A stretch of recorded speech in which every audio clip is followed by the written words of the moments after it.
Hi guys, JT here, and today I'm going to be taking you through an upcoming game, Atomic Heart. A first-person alternate history sci-fi adventure game set in a world where the USSR successfully developed robots during World War II. The story. It is 1955, in the Soviet Union. Robots were developed by a scientific genius to fight against the Nazis in World War II. Due to the massive loss of lives during the war, the USSR started selling these robots to the world, helping fill the human resource issues faced everywhere. Everything seemed great, everyone seemed happy. Science has taken over much of the world. There are perfect cities with greenery, sunny parks, and town squares. Space exploration has been made possible, and much of everyday life is automated. You are Major Nachaev, a mentally unstable former KGB, codenamed P3. And you have been sent by the USSR to investigate a manufacturing plant that's fallen silent. Upon your arrival, you find that the robots want to chop your head off and murder you to oblivion. It seems that the robots have gained their own mind and are starting a rebellion against the humans. Investigating further, you start finding gruesome experiments. The robots have been experimenting on humans and corpses, creating cyborgs and abominations to unleash upon you. It is your job to find out what has happened and put an end to all this chaos. Moreover, the scientific genius mentioned of the greatest event that humanity has ever seen that will occur on his birthday in 1955. What is it? This game will also have a love story in it somehow, but what that is exactly is yet to be seen. It will also have two endings, even though the plot is very linear. Maybe they will make you decide whether to side with the Soviet Union or the robots in the end, which would make it quite cliche in some ways. Presentation. Atomic Heart will bring you across several different environments in this utopian Soviet Russia.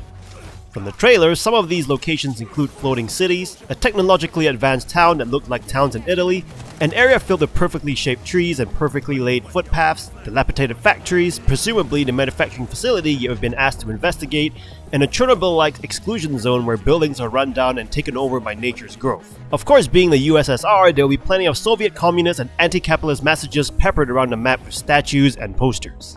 The enemies in this game are unique as well, with most of them being robots and some humans or corpses who have suffered through disgusting experiments performed by the robots.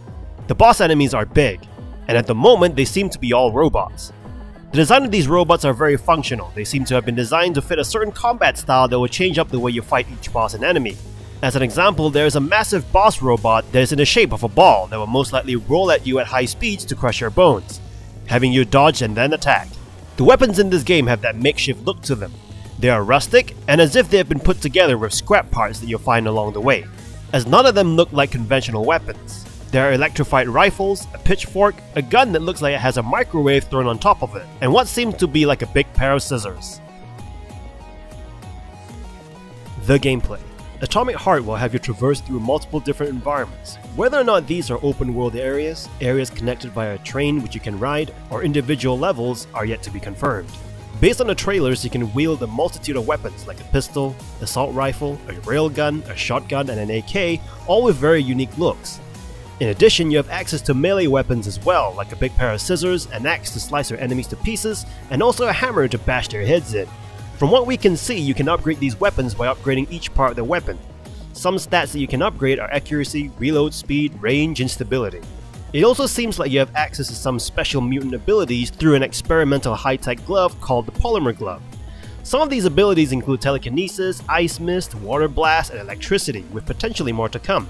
You can even combo these abilities together, like spraying water at an enemy and then throwing an electric jolt at them to electrocute them, bring a level of strategy as to how you use your abilities together with your weapons. At the moment, the gameplay seems very fast-paced, with robots coming at you from all directions, and you need to think on your feet, throwing your abilities at them, using the game's physics to your advantage, while shooting and attacking them with your makeshift guns and melee weapons. There are the regular goons that you fight in this game, and depending on what they are, you may need to use different strategies. What's really interesting are the boss fights. The trailers feature quite a few bosses that you will face in this game, and they seem tough and a bit like a Souls-like game, where you have to precisely time their movements and yours to find an advantage to damage them.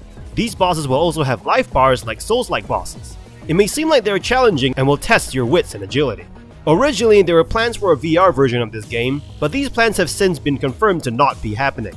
Sorry virtual reality friends, it seems like you won't be beheading robots in virtual reality in 1950 Soviet Russia after all. First impressions. When I saw this game, the first thing that came to mind was BioShock and Metro combined. As you may know by now, I love alternate takes on history. I love that the world is so imaginative, with cloud cities which presumably where all of those perfect looking towns and cities are, and the rundown Chernobyl-like cities which I would assume to be on the ground where the poor are left to rot. That's just me assuming though. I also like the rustic vibe of the world. It just seems like it could have happened and is very grounded to what the world could have been. I really hope that this game is an open world game, or allow you to travel from one location to another to complete various quests. But from what I can see, it will be a linear story, so questing and exploring may not really be a thing, which is disappointing. I would really love to explore this alternate history Soviet Russia, and live in this alternate reality for a while, hoping I don't get chopped to pieces by robots or capitalist tyrants. The gameplay seems really fun. I like that you get to upgrade each part of your weapon. I remember spending a lot of time in Metro Exodus just collecting parts to upgrade my weapons just to feed my need to be more powerful in the game. The special elemental abilities available as well really switches up the gameplay from a Wolfenstein game to a BioShock game, bringing in a level of strategic thinking. I'm also looking forward to seeing more of the bosses in Atomic Heart. Dark Souls will always be one of my favorite game series, and what makes those games so good are the very unique boss battles, and it seems like there are quite a few bosses to face in this game. Imagine being able to grab a part of the boss to use in your arsenal like in Dark Souls. That'll be awesome! I hope that the boss battles will require you to be quite methodical and use all of your skills and abilities to beat, and it isn't just about taking cover and shooting from a safe place. At the moment, I can only hope. All in all, I'm looking forward to Atomic Heart. I hope that some of my wish list above gets fulfilled somehow, even though the open world will be somewhat of a tall order. This game releases at the end of 2022 or early 2023 for Steam, PlayStation 4 and 5, Xbox One and Xbox Series X/S. Hopefully there won't be any more further delays. I mean, it's been 5 years. So what do you think about Atomic Heart? Let me know in the comments below. I'll see you guys in the next video.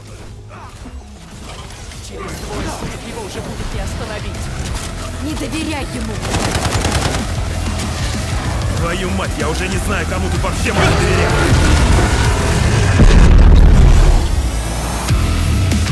У тебя есть 2 дня. Сынок, не подведи меня.